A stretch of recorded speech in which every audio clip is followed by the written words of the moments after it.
Bueno, muchas gracias a toda la gente que está conectada. Estamos desde diferentes países haciendo entrevista para la red de periodistas musicales de Iberoamérica. Este es un nuevo ciclo de entrevistas en vivo que empezamos hoy y bueno, estamos muy felices de compartir con Lara y con Ga. Así que ahora le dejo la palabra a Lara que nos va a contar a quién entrevistamos hoy. Muchas gracias. Ahora yo creo que me vais a oír. Vale. Pues decía que es una suerte poder contar hoy en Red Pen para estrenarnos con esta serie de entrevistas con este autor.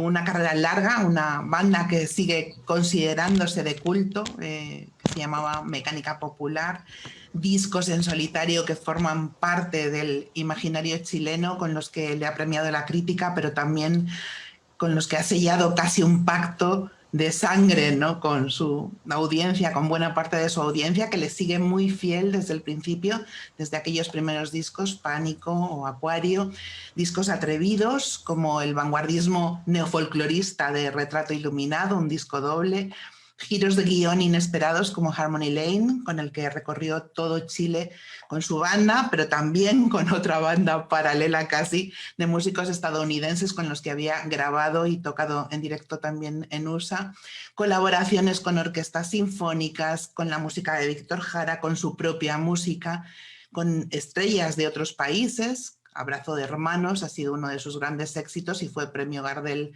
en Argentina el año pasado. Y además singles, sencillos en España, en México, en Chile.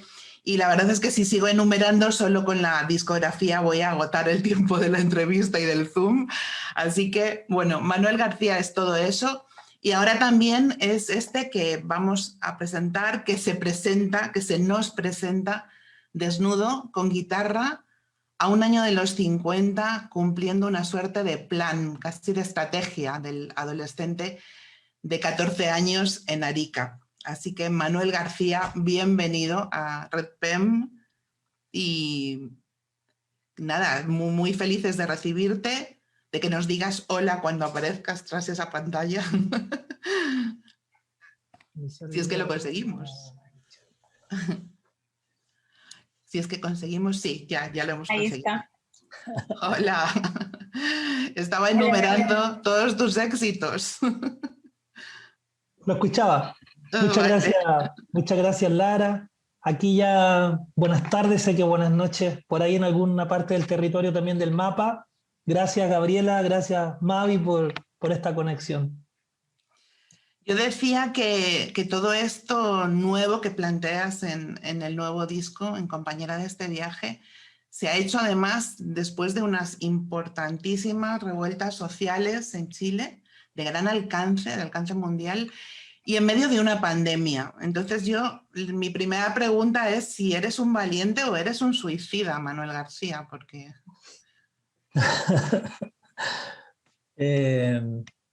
Ambas cosas pudiera ser, más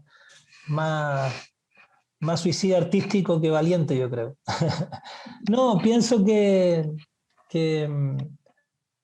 está bien, a propósito de la pandemia y también del estallido en Chile, revisarlos desde su configuración estética en torno a la palabra, a los significados, a lo que las cosas quieren decir.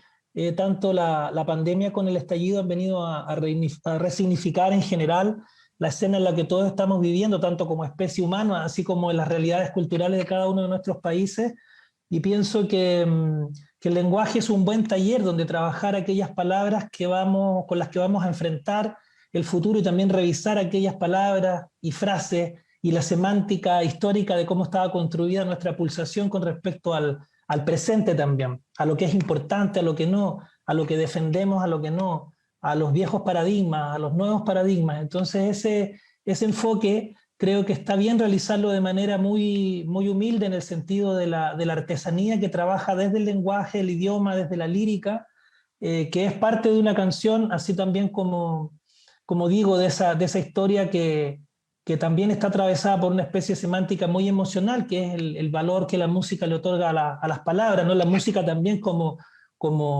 vecina de otras culturas, la música como transportadora también de una idea y de una emoción que a veces sin las palabras también transmite muchas cosas. Entonces, en el fondo, hacer rústica y de manera muy entregada esa alfarería que puede no ser vista ni visualizada en grandes medios o puede no llegar a grandes públicos, da lo mismo. El punto es que ahora la trama la estamos tejiendo entre todos y cada uno tiene que tejer lo suyo para hacer este gran manto que queremos ver como una forma en que la humanidad se represente en una metáfora más dulce, por lo menos, o dulce en la medida de lo posible, con respecto a todas las dificultades por las que estamos pasando.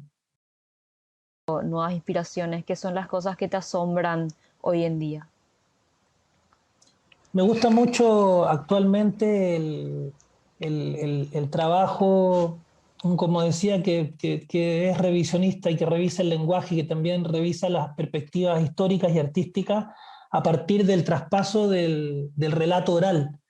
En Latinoamérica, bien lo saben ustedes, las tres, la comunicación con lo ancestral estuvo interrumpida por un montón de procesos históricos y políticos que no nos permitieron de alguna manera, en algunos casos, mantener esa continuidad de la tradición oral de nuestros pueblos. En el caso de Chile, bien se sabe que Violeta Parra fue la desenterradora, como decía ella, de tanto folclore que estuvo a punto de caer, ¿no? De desfallecer entre medio de la vorágine de las ciudades que se impusieron con criterios políticos, económicos y sociales. Y luego en este tiempo, ya de cara también a nuevas reivindicaciones justas y también esperadas por largo tiempo, digamos, dentro del espectro de la sociedad, como pudiera ser en este caso, por ejemplo, la reivindicación de lo femenino en todo su sentido, no solo del justo derecho de la mujer, también de lo femenino, digamos, que nos corresponde a la parte complementaria de lo masculino en torno a las preocupaciones que tienen que ver con la relación con nuestro planeta, con la relación con nosotros, entre nosotros como seres humanos, con el sentido del amor, con nuestros propios derechos en todo sentido, el derecho político también, etcétera. Y me inspira mucho, me gusta muchísimo en este momento esa forma de relato oral que, por ejemplo, hoy día en Chile se reencuentra en un evento social que es el Cabildo, un encuentro social que se dio espontáneamente por la necesidad de la sociedad de comenzar a juntarse con vecinos, con niños pequeños, con abuelas, un país que se empieza a escuchar que nunca había hecho ese ejercicio durante décadas, de décadas tras décadas, por no decir que nunca se había hecho ese ejercicio. Y luego también toda aquella arte popular que expresa en las calles, muy parecido a un libro abierto, fascinante, que a veces en los libros no se puede apreciar porque en cualquier esquinita hay un stencil, hay un rayado, hay una palabra, hay una forma de decir algo en que el mismo pueblo está trascendiendo en las paredes de sus ciudades para decir y expresar tanto sus descontentos como sus alegrías, sus sueños, y también en concreto a veces el hecho de plasmar nuevas obras que son realmente piezas estéticas, más allá de la rabia, del descontento, y que generan mucha reflexión y mucho contenido también. Esas cosas son muy inspiradoras hoy por hoy. Gracias, Mavi. Sí, hermoso escucharte, Manuel, y más que nada como ver cómo logras conjugar estas cosas de las que nos estás conversando en particular con las líricas que tenemos de tu último disco. A mí me movió muchísimo esta cuestión de la desnudez, por ejemplo, como elemento poético, después de que en medio de esta pandemia hemos estado bastante cubiertos, ¿no? Como que en nuestras casas, cubiertos por miedo, cubiertos por desconocimiento, cubiertas a la final con un montón de veladuras que nos han obligado a revernos a nosotros, a nosotras también. Es una valentía hablar de la desnudez como acto poético y simbólico. No sé si nos puedes contar un poquito de eso y de cómo lograste transmutar aquellos sentimientos que tú nos dices que encontrabas en la calle, en la habitación, en esos espacios que habitaste, cómo los lograste transmutar en las letras que luego plasmaste en este disco. Sí, voy de atrás a adelante en la respuesta.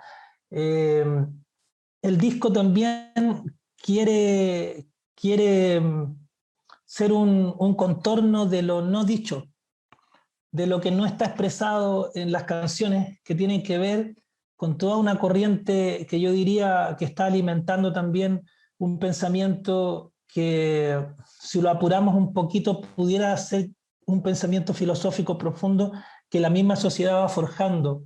Entonces hay que hacer silencio para escuchar qué quieren decir los niños nunca escuchados, cuáles son eh, las verdaderas estrategias, las verdaderas maneras de cómo vamos a llegar prácticamente a que verdaderamente, a que las mujeres tengan, por ejemplo, sus sueldos justos, sus tiempos de descanso, sus derechos, ¿no? Sus justos derechos. Lo que los abuelos y abuelas están expresando también, como decía yo, en estos cabildas o en las calles. Entonces, no tratar de decirlo todo, no tratar de apurarse, no ir a tropicones diciendo desde la crónica social yo veo esto, percibo esto, entendí esto, y apurarte como artista corriendo a definir, a querer envolverlo todo. Más bien yo traté de trazar una línea entre lo que yo podía decir muy sentidamente en estas épocas, por supuesto, todo transido por una cuestión compleja, entonces seguramente también en la interpretación de las canciones, en su forma, hay un ambiente, un aroma de lo que está pasando, que se le ha pegado al disco y que es inherente a él y que está con él. Fuera de eso, yo preferí mirar hacia mi mundo interno, y si alguna cosa en mi mundo interno tiene coincidencias con los fenómenos sociales, pues eso se va a reflejar de manera espontánea y natural, como aparece una frase en una conversación de manera espontánea y verdadera y transparente. Eh, la desnudez, hay una anécdota bien interesante, porque me dice la muchacha que me estaba haciendo la foto que si mejor no me ponía de un poco más así, de manera que pudiera esconder la pancita. Entonces yo le digo, mi niña, estamos en dos sesiones de fotos distintas. Aquí la idea es que la pancita está ahí, y estas especies de pechos tipo mono o gorila que nos van saliendo a los hombres con la edad en este ciclo de 50 años que yo tengo, que también el cuerpo se va llenando de más pelos, eh, como una expresión de decir, esto es lo que somos, con todo lo que intentamos también cuidarnos, sabemos que vivimos y somos, nuestro cuerpo está en nosotros como nuestro espíritu, como nuestra mente, o es un todo en conjunto, pero así nos vamos nosotros mismos acomodando a la vida, así nos vamos viajando por las antiguas estepas desde que el hombre es sapien, no es caminante, ser humano. Cuando digo el hombre, ¿no? Me refiero a la totalidad histórica de cómo se ha denominado, pero por supuesto digo la humanidad. Y entonces estoy pensando también cuál es mi justo derecho ya como un hombre maduro a no tener que avergonzarme de mi cuerpo como primera cosa. Y segundo, o tercero, porque realmente en el cuerpo desnudo la guitarra se siente muy bien desde donde yo vengo, que es el norte, el desierto chileno. En épocas de calor era muy bonito. Cuando yo tenía 14, 10 años, 20 años y tocaba la guitarra, sentir la madera fresquita en un lugar donde hacía tanto calor. Esa conexión del cuerpo directo con tu guitarra que tiende a resonar sin siquiera la trasbambalina de la ropa, ¿no?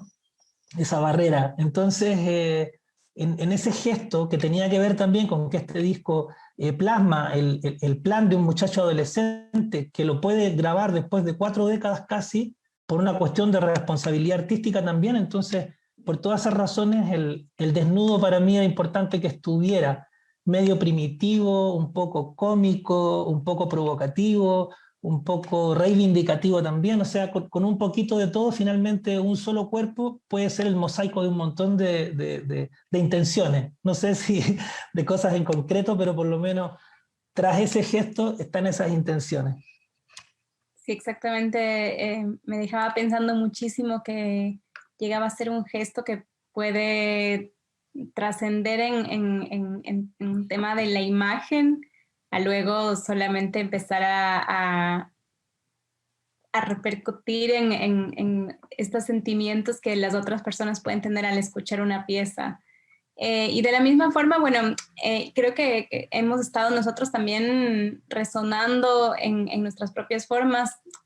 Y para todos los que y las que nos están escuchando en este momento, las que nos están viendo, también para nosotros un placer hacer esta aparición de la nada como Red PEM en estas presentaciones en vivo. Es un gustísimo también tenerte a ti, Manuel, como una de las primeras personas que estamos entrevistando, y para mí también llega a ser un gustísimo poder invitarles a nuestras redes, a compartir parte de lo que estamos nosotros publicando todo el tiempo. Creo que es una red gigante que también nos está acercando en ese momento en el que las condiciones parecerían que nos están distanciando. También podemos de ahí jugarle la contra a Murphy y de pronto unirnos. Estamos cada una en una región diferente. Lara saluda desde España, yo estoy ahora en Italia, Mavi está en Paraguay y bueno,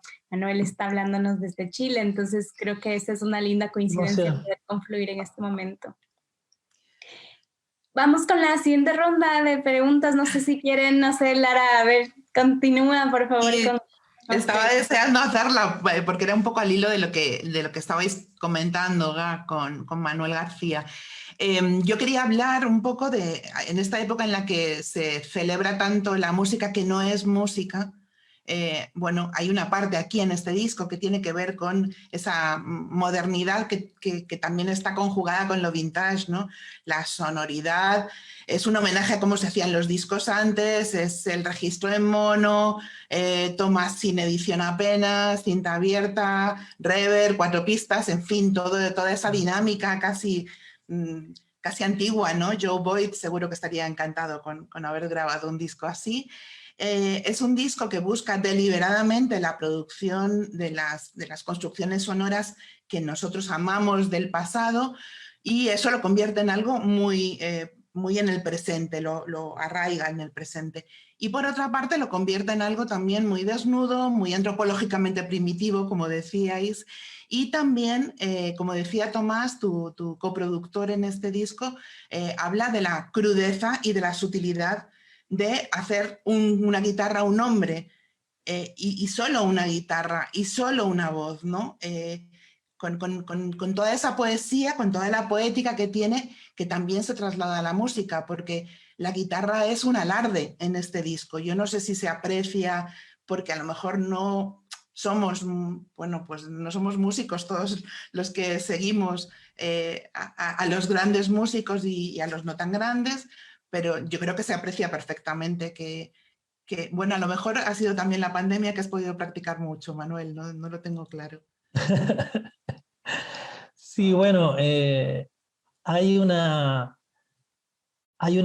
colección grande de sentimientos, sobre todo de sentimientos que están ligados a la historia de la guitarra. Debo decir entre paréntesis públicamente que también mis discos últimos, sobre todo este, tiene bastante de conversaciones con Lara López, de bastantes de reflexiones en torno a lo hispano y lo indígena, al idioma, a la guitarra también como un instrumento que junto con la lengua castellana vino desde la península hasta Latinoamérica, y que por tanto también tiene raíces interesantes tanto en su configuración estética desde los tiempos en que la guitarra comenzó a ser parte del mundo clásico, así como del mundo popular o del mundo flamenco, etcétera, que se fue nutriendo, también enriqueciendo e intercambiando ese lenguaje con lo latinoamericano. Procesos acelerados, por supuesto, hemos visto en países grandes como México o Cuba a través de la obra de Leo Brauer, pero también, por ejemplo, a propósito de Ecuador, nos deja Homero Hidrobo una guitarra muy interesante, cuando no, en el caso de Agustín Barrios Mangoré, fundamental en la guitarra de Paraguay, por ejemplo. He nombrado ya siempre, por supuesto, a Paco de Lucía, a Andrés Segovia, a Tárrega, por el lado de la península. Por aquí también nos encontramos hacia Uruguay con Osiris Rodríguez Castillos, gran intérprete, Atahualpa Yupanqui en Argentina. Entonces, estamos hablando de niveles culturales volcánicos enormes, tremendos, telúricos, donde la guitarra y el lenguaje, tanto como digo, hispano como indígena, han conversado largamente. Entonces, llegar y tocar la guitarra no es así nomás. La Violeta tuvo que ir a los campos a buscar lo que se estaba perdiendo casi de antiguo, Víctor Jara lo entendió y lo volvió a proyectar, otros artistas jóvenes, en el caso de la nueva trova cubana, fueron a las raíces y también apoyados y en conversación con un guitarrista tan hábil, tan profundo como Leo Brauer, lograron una síntesis que terminó siendo la nueva trova cubana en los años 70, vinculado a todo el pensamiento social, ¿no? Entonces, aventurarse a un disco de guitarra en el fondo es complejo. Empieza a aparecer la relación de la palabra con Lorca, por decir algo, ¿no? Con el siglo de oro de la palabra española, que también llegó y se configuró aquí luego después en Latinoamérica como la cuarteta. Son varias técnicas, son varias herramientas que se trabajan y que han sido trabajadas por años para llegar a decir que hay una especie de lenguaje o hispano o latinoamericano que tiene que ver con el decir, ¿no? Los mismos cantos de ida y vuelta, las mismas experiencias con las músicas africanas como Buenavista Social Club, por ejemplo, dan cuenta de una trayectoria larga. Entonces, no es fácil meterse en esa conversación. Si bien es cierto, la guitarra es un instrumento muy generoso y catalizador, pero está ocurriendo un problema, y es que entre medio de los estallidos sociales y de la escena en general política chilena, por ejemplo, hace mucho rato que la cantautoría joven, así como de otras generaciones, al ser invitadas a una universidad, a una radio, a televisión, o conciertos a veces de gira que se deben hacer de manera espontánea o rápida o urgente, son a guitarra limpia, son con la guitarra. Ahí viene la problemática. Luego de eso, nadie graba guitarra. O son muy poquitos. Debo reconocer que hay un artista, Tata Barahona, chileno, que tiene un disco muy lindo. Está grabado, sí, en vivo, en un momento en que él tocó. O artistas como Chinoy, también interesantes, que alguna vez tocaron en vivo y alguien los registró, pero no son discos de estudio grabados con la preocupación de que la guitarra, en el fondo, catalice desde la grabación, el sonido, la forma de microfonear, de pensar también en cómo recibir la guitarra, si va a resonar en una caverna o va a resonar en una catedral, o va a estar imaginariamente en el living de una casa. O sea, ya estamos hablando del sentido de la resonancia de la guitarra y del imaginario en torno a la guitarra, incluso en sus espacios, donde ella quiere ocurrir en una canción, donde es interesante que esa canción se cante. Y de ahí los efectos, los ecos y todas estas cosas que yo quise conservar también un poco de la guitarrística, de la forma de hacer antigua, que es a veces pasar algún tema por cinta, que deja un hiss, un ruidillo, ¿no? Que antiguamente era molesto, pero que ahora está citando una época, o grabar una guitarra como una sesión completa de tiro sin cortes para que la interpretación sea fluida, grabar naturalmente con la guitarra de cuerdas de nylon tradicional, que es parte de la historia de la guitarra clásica. Grabé o preparé los temas con una guitarra española, Ramírez, de antigua factura, de las primeras que se hicieron como guitarras clásicas en el mundo. Ensayé y practiqué con una guitarra mexicana, una guitarra paracha que yo le digo, y grabé finalmente todo con una guitarra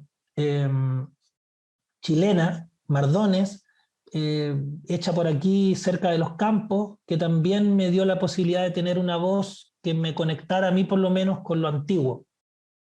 Y eso es, entonces en la configuración de la guitarra, en la arquitectura sonora, puede haber mucha contemporaneidad también, por supuesto, pero no se puede olvidar uno de dialogar con esos grandes momentos de la guitarra. Por lo menos robarse algún par de recursos, trabajar algún trémolo, buscar que las escalas sean limpias, tratar de que la guitarra no esté tocada porque sí de manera compleja, sin que realmente un texto, una letra, un acompañamiento musical, una forma musical tengan que ver al mismo tiempo con estar siempre engarzadas y en una constante combinación musical con una idea, ¿no?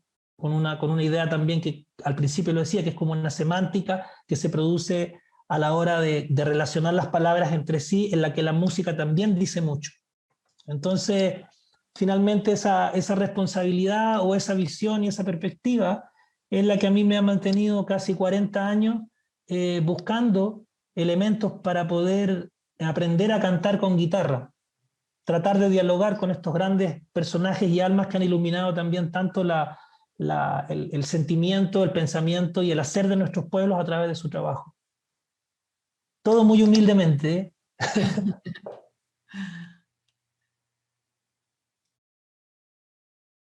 De un recorrido geográfico muy intenso a través del cual te fuiste tejiendo estas conversaciones y hablas de una aventura, o sea, reivindicar la canción hoy en día es como una aventura realmente en una época donde estamos llenos de samples, de correcciones digitales y todo eso, pero vos te vas a la raíz de la canción, a la raíz más primitiva. ¿Crees que falta hoy en día un poco de ese interés más profundo de hacer un poco lo que hiciste vos e hicieron otros artistas? ¿O te parece nomás que también hay que respetar el camino que cada artista elige seguir, verdad? Yo creo que es una necesidad a veces invisible en el corazón de las nuevas generaciones que a veces por una cuestión que tiene que ver con una, vamos a decir, a ver, una especie de cortina de hierro comunicacional que se produce por los paradigmas económicos en los países. En el fondo terminan siendo los gobiernos una especie de línea editorial de lo que se escucha y de lo que no, de quién es dueño de una radio, de quién no, de qué es lo que está funcionando y qué no, y cuál es el interés de que la gente escuche una cosa u otra. Como sabemos, en Chile y en Latinoamérica es muy contingente la canción social. Cuando ocurre, digamos, incluso hasta el día de hoy puede ser censurada, o un artista hasta el día de hoy puede ser perseguido por decir una cosa u otra. Entonces, en ese panorama, digamos, es interesante mostrar estas cosas y provocar, en el caso mío, ser provocativo con los muchachos, con nuevas generaciones, a ver si se entusiasman a dialogar también desde ese punto de vista.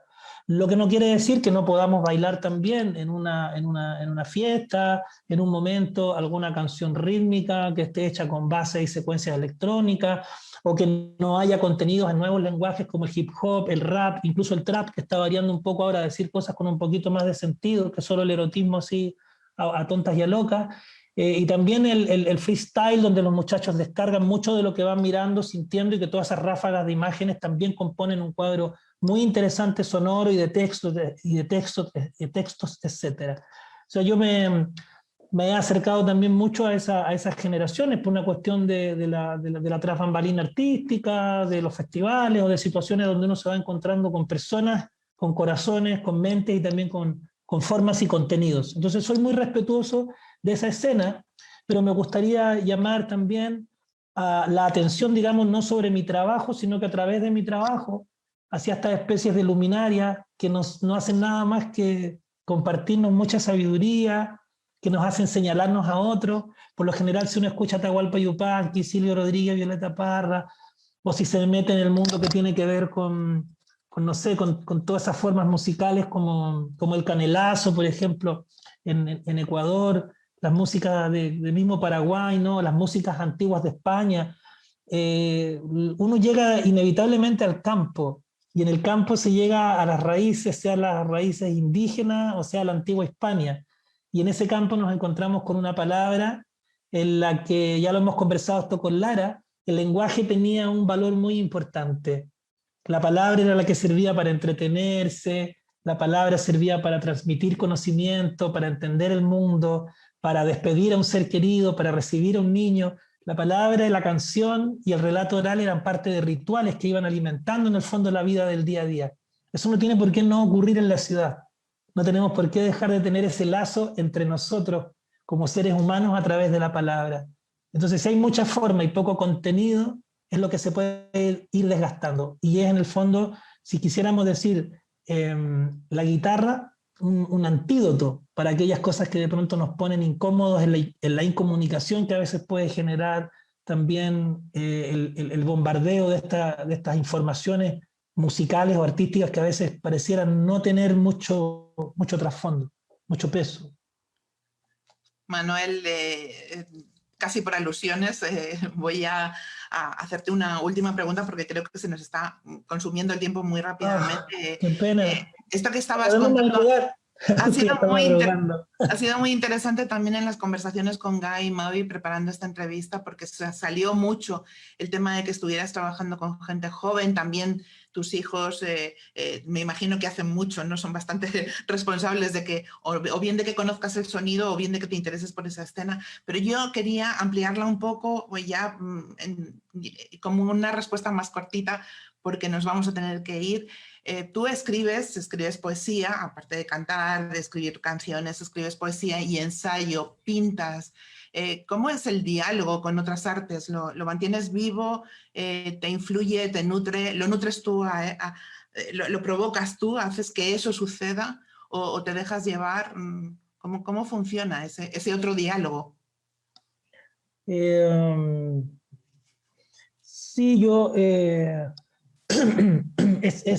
voy a tratar de ser breve y es sencillo, porque yo antes de hacer canciones lo primero que intenté fue dibujar.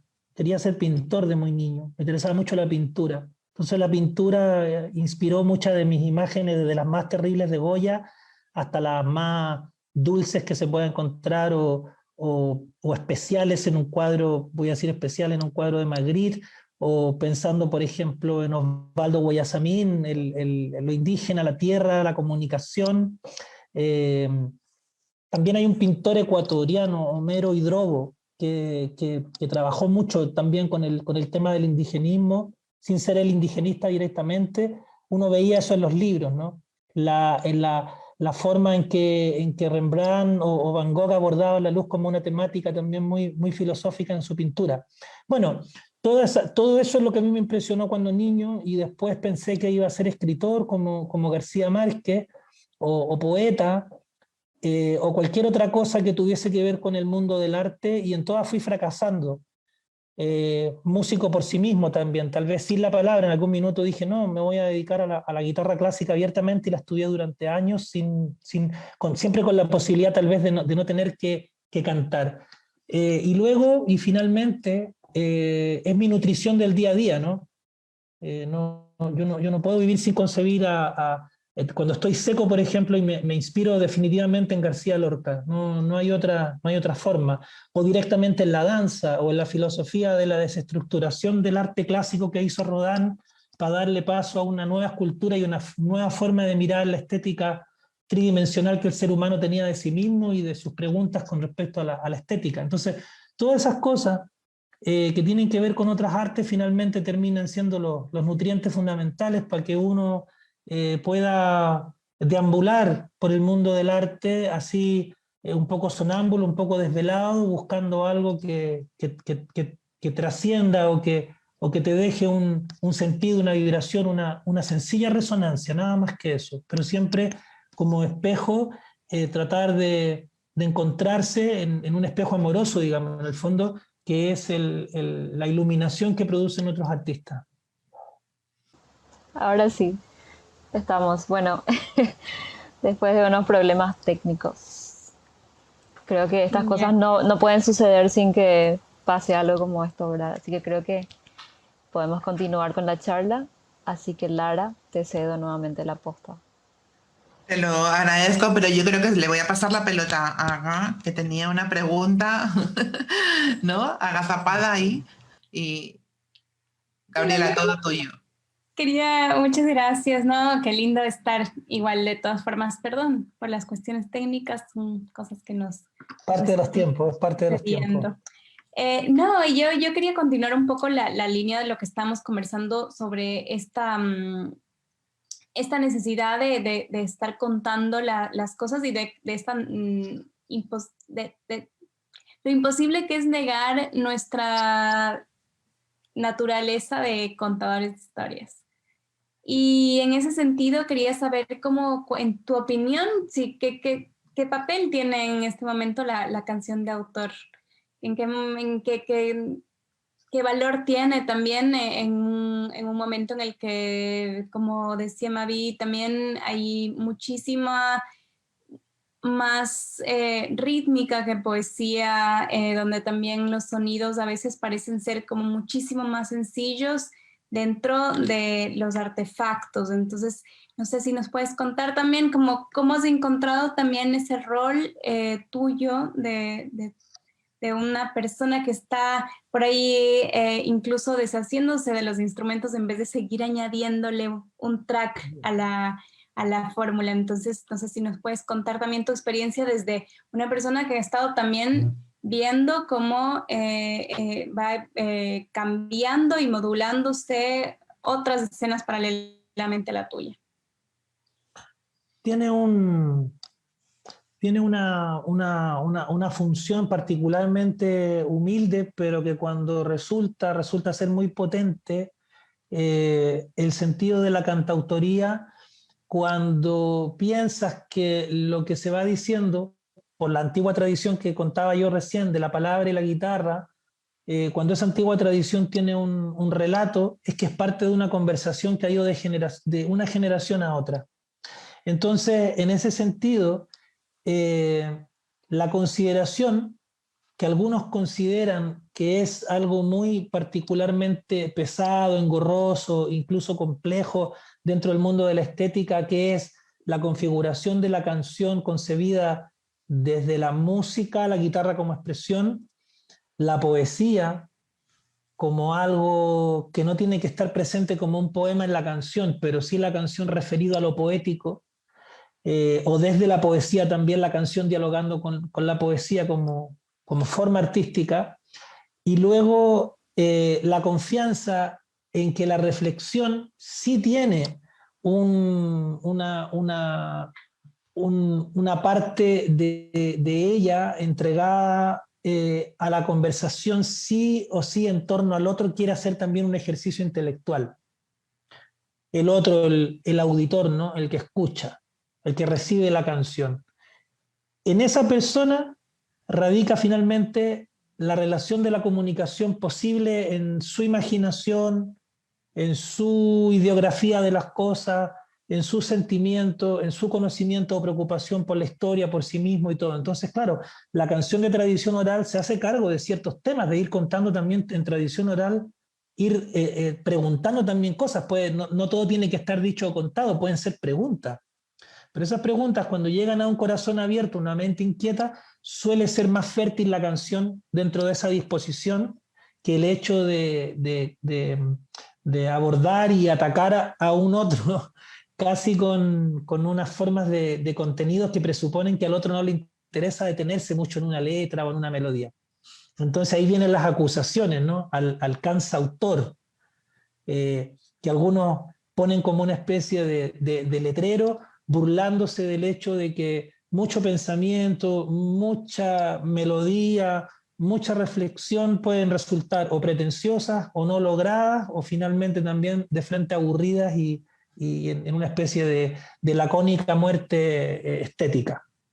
Entonces, el rol es bien humilde, por eso te decía, porque finalmente tiene en consideración a un otro amoroso que quiere escuchar y quiere pensar a través de la canción, donde la obra finalmente se va a ver reflejada, representada en esas especies de código que se supone que estamos estableciendo unos y otros cuando alguien está conversando, ¿no? O sea, yo hablo con ustedes como periodistas y cuando le digo, ustedes saben que nuestra historia latinoamericana está atravesada por una serie de conflictos entre el indigenismo, el campo, la ciudad, sabemos de qué estamos hablando. Entonces es fácil poner eso en un verso si yo creo que el otro se hace cargo de lo que le estoy diciendo también desde su propia preocupación. Entonces, las nuevas herramientas y los nuevos lenguajes también, como decía, de músicas que no tienen tampoco por qué hacerse cargo más que de su propio sentimiento, su sentido de las cosas o su propia estética, que puede ser la estética más moderna, de gente más joven, con otras prisas, otras ideas, otros estímulos, también son valiosas y pueden pasar a ser parte del mosaico. Tarde o temprano te pasa la cuenta el hecho de entender y saber en dónde pusiste tú finalmente tus anhelos con respecto a la comunicación. Y en este cantautor, fogatero, al uso, ¿no? Que no estabas en ese camino.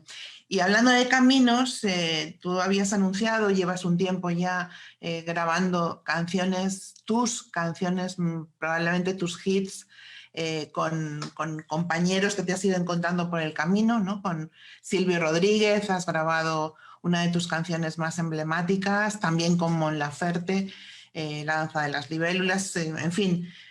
Es un proyecto un proyecto muy importante, que para cualquiera habría sido un proyecto suficiente y que tú de repente aparcas. Me imagino que también tiene que ver con la pandemia, pero aparcas de una forma muy increíble, que es sacando un disco entero, ¿no? Bueno, para quien no te conozca o no te siga mucho, quizá le sorprenda más porque si te conocemos un poquito sabemos que tienes unas 6.000 canciones que todavía no has sacado a la luz, o sea que todo el mundo se queda muy impresionado con que tengas 12 canciones o no sé cuántas en el nuevo disco. Pero lo que sí me interesa de eso, de esa reacción y de esa necesidad de sacar el disco ahora y no en otro momento, es el gesto. Yo cuando, por ejemplo, escribo poesía, nunca sé cuándo está terminado el libro. Y de repente está el libro terminado cuando yo estoy a lo mejor en medio de 27.000 cosas o el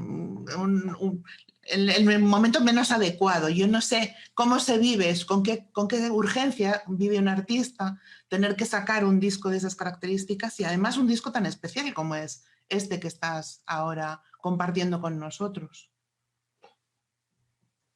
Si algo tuviera que ver la pandemia es el hecho de haber generado una épica de resistencia y de decir vamos a hacer las cosas y vamos a aprovechar cada gota, cada milímetro de tiempo que tengamos. Están partiendo nuestros viejos y viejas, la muerte nos está rondando, silba por las calles, hay una especie de desazón social, de no credibilidad en los estamentos antiguos, en los viejos paradigmas.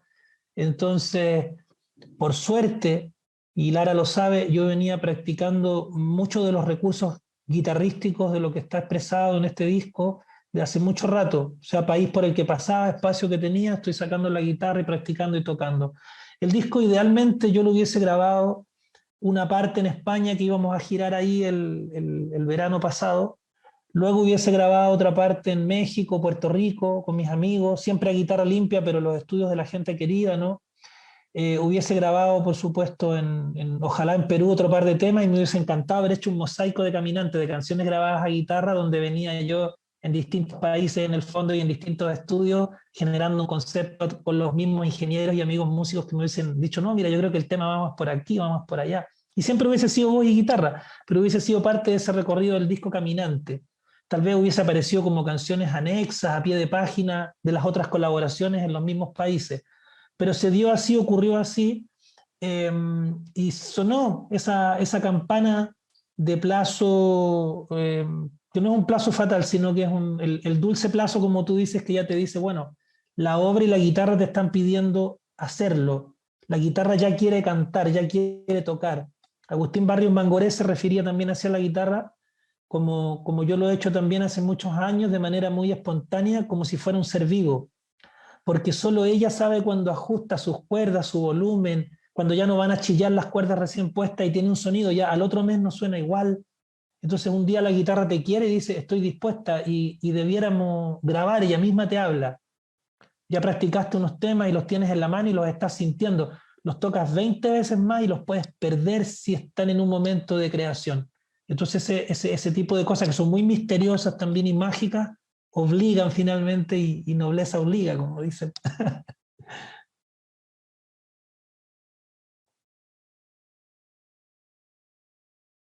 Hoy en día, ¿verdad? Porque justo hablábamos también de todo lo que está pasando hoy en día con el tema de lo digital, del streaming, de la moda de las playlists.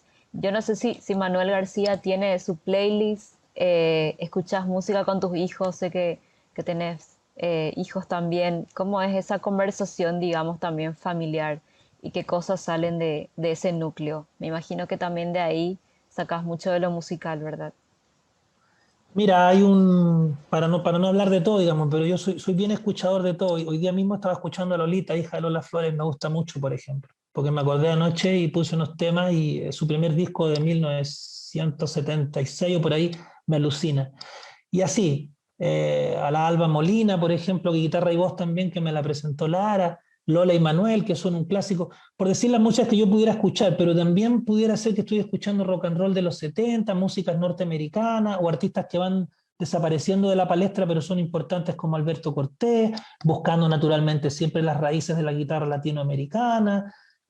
Toqué mucho cuando estaba en el norte en bandas andinas, entonces tocábamos también los San Juanitos, tocábamos también, por ejemplo, música de Ecuador, de Paraguay, solíamos tocar siempre, por ejemplo, por Agustín Barrios, mucha música de allá. El canelazo de Ecuador también lo cantábamos, lo tocábamos mucho, entonces tengo esa raíz. Pero lo más novedoso e interesante es que ha venido a mi casa Teorema, uno de los campeones de freestyle de Chile. Yo no tenía idea que él era tan importante hasta que mis hijos me dijeron que era importante. Solo mi representante, amigo y productor J me dice, hay un muchacho que parece que es interesante porque es de músicas urbanas y te tira buena onda por redes. Resultó que yo había sido amigo de su madre, fallecida ya hace muchos años, de una forma muy mágica, pues su madre cuando yo estuve en el sur de Chile me llevó a estar con las comunidades mapuche. Me presentó artistas mapuche, me regaló orfebrería mapuche que ella estaba aprendiendo a trabajar, y también me presentó poetas mapuches. Entonces, a través de ella, en el fondo, yo tenía una relación con este muchacho que pudiera decir yo, en la que yo vendría siendo como un tío. Entonces le pedí que venga a la casa, ya no como artista a hacer una colaboración, sino que a conocernos, a abrazarnos, a querernos, a yo contarle también cosas que le quería contar de su madre. Y luego, como él es muy espontáneo y en casa hay un micrófono y hay sonido y se había convertido por la pandemia el living en un home studio, hermanito, tengo unas bases, me gustaría ponerlas ahí, bueno, tirémonos unos rap. Y empezó con la onda, y bueno, rapeó, cantó, se empezó a juntar gente del barrio, mis hijos trajeron otros muchachos que rapean en la plaza, finalmente se hizo en el living una especie de festival de rap súper espontáneo, y en una de esas visitas viene con SZ, Teorema me cuela otro rapero en la casa y me dice, voy con un grande, yo no tenía idea quién era, llegan a mi casa, mi hijo, no, está SZ en casa, es como, wow, así como es lo que ellos siguen, digamos. Y yo me vi enfrentado en un momento en que tenía que haber gente joven, y un día que vinieron y no había nadie, a unos micrófonos que los pusimos ahí, y que los muchachos empezaron a rapear lo suyo, y me piden de pronto que yo también me tire en el estilo ahí que estábamos, ya que estábamos sentados en un triunvirato con un micrófono al medio, y que me tirara y que me atreviera y que empezara como a rapear. Y yo me fui en volada, ¿no? O sea, empecé a tratar de rimar rápido, decir cosas primero a tropicones y luego muy fluidamente, y por supuesto que eso me ha tocado profundamente el corazón. O sea, hay una película que, por hablar de que el rap a veces puede estar fuera de una generación, que está en Netflix, que se llama Rapera a los 40. Bueno, yo vendría siendo ahora una especie de incipiente rapero a los 51. Entonces, esas cosas, créeme que se dan. Y yo lo hacía y los muchachos me tiraban buena onda y grabamos. Entonces yo después estuve escuchando y tampoco estoy muy a las tontas y a locas. Algo sucedía con la poesía, con lo urbano, con los decires, con las generaciones.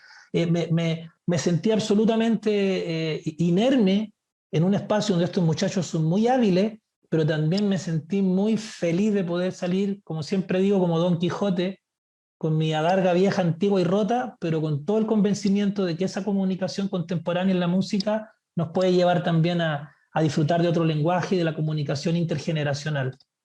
Y eso es todo, ¿no? Y entre paréntesis, soy un escuchador de mucha música, de música clásica, de música electrónica, de músicas antiguas y contemporáneas. En general es difícil que algo no me guste, soy muy inquieto con el tema de la música, y no me gusta juzgar ni tener prejuicios cuando uno escucha algo y no lo entiende, le doy siempre más de una oportunidad. Gracias, Mavi.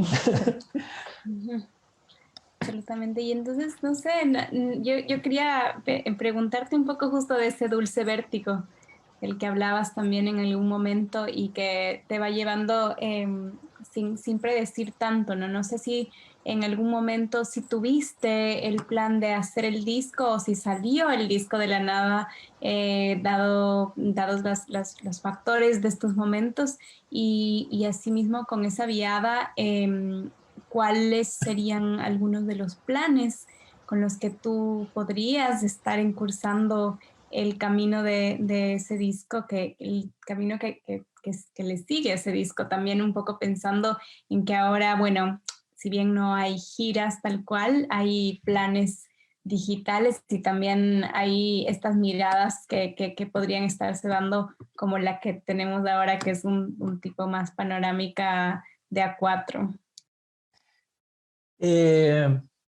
Es bien interesante para mí lo que pudiera en el fondo venir como continuidad, porque primero dejamos un corte bastante largo de canciones grabadas a guitarras completas. Lara lo sabe porque fue una de las personas que nos ayudó a pensar un poco qué es lo que era interesante que apareciera como un primer momento a guitarra, en mi historia, digamos. Y van a venir más discos a guitarra. También confío en que la misma permeabilidad que uno sufre en el buen sentido de la palabra, ¿no? Así que las cosas que te cambian, que te modifican, cuando uno sale de gira, que también sigan afectando mi música, que los países, los hermanos, las distintas músicas y la conversación con hermanos y hermanas afecte mi música como la ha afectado la música de México, incluso la música mariachi, o como en un primer momento, como yo les contaba, de Ecuador, por ejemplo, de Paraguay, sí nos influyeron ciertas músicas a nosotros como chilenos, no solo a mí, a un montón de artistas que estaban mirando más allá de las fronteras, puesto que estábamos en una dictadura terrible donde no podíamos, en el fondo, traspasar esa otra cordillera, que no es la misma cordillera generosa que nos protege. Y el disco, Gabriela, y es lo que a mí por lo menos me emociona personalmente, no puedo no emocionarme con eso, a pesar de que entiendo que no a todos tiene por qué emocionarle. Es un plan que yo tenía a los 14 años, más o menos entre los 13 y los 14, entrando recién acá, decimos a primero medio, cuando uno pasa ya de esa edad, entre los 12 y los 13 uno empieza a ir como al liceo, ¿no? Vendría siendo como humanidades en otros lugares, no sé. Recuerdo que en esa época se podía conseguir la música, que eran épocas también muy duras en el tema del sesgo político, se podían conseguir ciertas músicas clandestinas. Y yo logré conseguirme con unos hippies por ahí una cinta copiada, con portada fotocopiada en blanco y negro y en cinta de cassette muy gastada y muy vieja, un cassette de Silvio Rodríguez, que primero sonaba solo por un lado y después tuve que conseguirme otra cinta para que sonara por los dos lados, porque era insuficiente escuchar un solo lado de un disco maravilloso, que a mí me voló la cabeza en esa edad, que me mantuvo afiebrado toda la tarde, que fue al final de este viaje en la vida de Silvio. Entonces, en ese instante me propuse automáticamente alguna vez intentar alcanzar belleza semejante. Y desde entonces tuve la idea de grabar un disco a guitarra. ¿Por qué no lo grabé antes?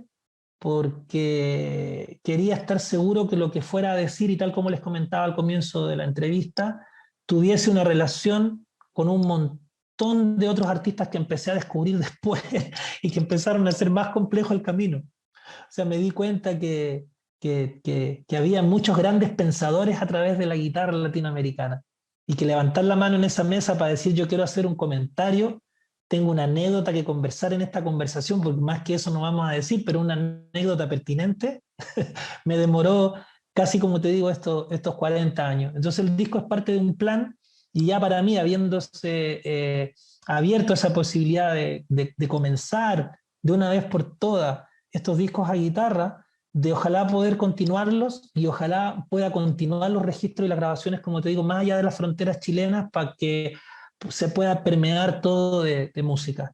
El resto de músicas, digo, de otras culturas, ¿no? Del olor de la comida, de la conversación, de la geografía, bueno, todo lo que es una cultura. Y el resto de los demás planes los tengo que discutir con Lara, porque siempre me está sugiriendo cosas demasiado interesantes, a las que yo soy muy fácil de tentar, que tiene que ver con proyectos que ya ojalá aparezcan en el tiempo, si la vida y el camino nos lo permiten. Hay una cosa, Manuel, que te quería preguntar antes de que te fueras, que por cierto me estaba recordando mucho a Fedro y El Banquete y Sócrates, por la edad en la que se decide, por escuchar a los que tienen algo que decir, Aristófanes y todo eso. Quería preguntarte por ese diálogo del que se ha pronunciado esa palabra varias veces a lo largo de esta entrevista, y yo me preguntaba por el diálogo que mantiene el Manuel García de los 14 con el de los 51 y con el de probablemente los 70 o los 80, en medio de una pandemia en la que, si hay algo que tenemos claro, es que se ha movido el suelo bajo nuestros pies y que, como diría Séneca, tenemos que saber que no hay nada eterno y que vivimos bajo en zozobra, ¿no? Me gustaría saber cómo miraste, cómo te miraste, cómo miraste al tú del futuro y qué te dijiste. Y cómo te llevas, ¿no? ¿Cuál es el diálogo interno que hay ahora en un artista como tú, después en estas 3 etapas tan marcadas, tan Sí, hermosas también, ¿no? siempre estoy en deuda con mi propio muchacho de 14 años, digamos, aquí saldré una. Me falta por lo menos pintar un par de cuadros interesantes. Ojalá en algún momento tener un libro de poesía, concretar alguna obra que tenga que ver con interacción entre distintas disciplinas artísticas. Por el cine estoy más o menos tranquilo, he hecho bastante música para películas, cortos, he tenido la oportunidad de cerrar con canciones, momentos muy interesantes de la historia sobre todo del cine chileno. He logrado cantar con personas que admiro y que fueron mis referentes, o sea, hay cosas por ahí que en ese sueño, en ese viaje están saldadas. Lo que yo creo que sería más transversal y comunica todas las inquietudes juntas tiene que ver con la posibilidad de resistir a través del arte los momentos más complejos de la vida, en nuestro pasar por esta humanidad, y valorar aquello no solo en lo que uno observa y siente y piensa, sino que esa resistencia también, siempre lo digo, como esa señora que en un tarrito de leche pone un poquito de tierra y pone una flor y la deja en la ventana y que ilumina el día y se ilumina su vida y que cree que la belleza hace mejor el mundo y la vida. Puede ser un gesto muy humilde y sencillo el que sigue conmoviéndome hasta los huesos en función de sentir que otros también necesitan resistir sus propias penas, sus propios naufragios existenciales y aferrarse a una tabla que nos ofrece con tanta generosidad, en el fondo, el significado de la belleza a través del arte, como digo, o de una expresión sencilla cotidiana que lo convoca, lo invoca y lo hace parte de nuestra vida. Ese sería, en el fondo, un hilo conductor en el que yo todavía creería que voy a estar conversando conmigo del futuro y desde ese futuro hasta la niñez. Les agradezco tanto esta entrevista y su tiempo y sus reflexiones. Les quiero decir eso antes de que me echen ya.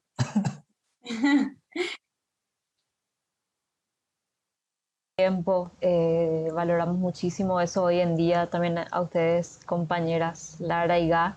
Y bueno, también a través de esta conversación queremos invitarle a la gente a que nos siga en todas las redes sociales. Estamos en todas las redes, estamos en Facebook, en Instagram, en Twitter. Nos van a encontrar como Red de Periodistas Musicales de Iberoamérica. Algo que decir en voz alta me llena de felicidad porque esta conexión que estamos logrando y esta primera entrevista es realmente maravilloso que podamos estar desde distintos puntos del planeta literalmente conectados no solo por la tecnología, sino me doy cuenta cada vez más por la música. O sea, vos mencionabas a Mangoré y me emociona mucho que menciones a una figura tan importante de mi país. O sea que indiscutiblemente estamos conectados por tantas cosas. Así que de verdad muchas gracias, Manuel, y también a las chicas. Sí, tener en cuenta también que, bueno, si no fuera porque habría que cerrar las entrevistas, uno podría seguir charlando porque a veces también se entretiene muchísimo en la plática y se puede uno tranquilamente olvidar que estamos en una transmisión que no vemos desde acá, pero estamos muy contentas también de que nos hayan estado viendo ustedes. Manuel, también no sé si quisieras contar a la gente que esté viendo esta transmisión también por dónde te pueden encontrar a ti y dónde podrían conseguir también el material que quisieran escuchar de lo nuevo que tú has estado proponiendo en estos días. Todas mis gracias por ese puente y gracias también a la audiencia que tenemos hoy, que está seguramente dialogando mucho también en sus corazones y en sus mentes con nosotros. Muchas gracias, se siente esa energía y se agradece muchísimo el tiempo, el cariño. Todas mis redes están conectadas con Manu Garpés. Manu de Manuel, Gar de García y Pez con Z como de pescado, ¿no? Manu Garpés. Ahí están los arroba Twitter, Instagram, Facebook, a los que yo le digo Twitter, Facebook y Instagram, como se dice así como rápidamente en Chile. Busquen por Manu Garpés y vamos a estar, entonces ahí estamos, se van a encontrar todos los links, digamos, a las distintas páginas donde seguramente, supongo, andará flotando de manera digital mi disco. No me gusta mucho Spotify al aire libre porque desordena un poco el orden de los discos y es un poquito invasivo en general, pero también estamos en Spotify como Manuel García Artista, por supuesto me encuentran, y en otras plataformas digitales. Pues solo me queda decir que gracias, ha sido un privilegio trabajar con Ga y con Mavi, ha sido un lujo, de verdad, son maravillosos periodistas. También estamos muy arropadas por toda la red PEM, todos los compañeros que han estado mandando mensajitos, suena, no suena, muy pendientes de este lanzamiento en las redes de red PEM. Manuel, ¿qué quieres que te diga? Que soy muy fan y que te quiero mucho.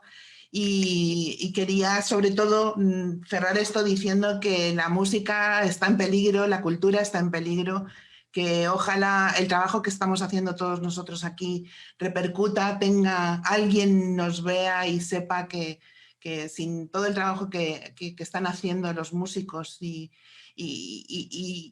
sin los músicos no hay periodistas musicales, o sea que estamos todos en el mismo barco, pues el mundo iría bastante peor. Así que, bueno, ojalá la cosa cambie y nos ayuden un poco más. Y nada más, que escuchemos mucha música y muy buena. Gracias Mavi, gracias Ga, gracias Lara, que te quiero también por ser parte de este disco. Gracias. Nos despedimos. Adiós. Adiós. Chao. A todos. Bye.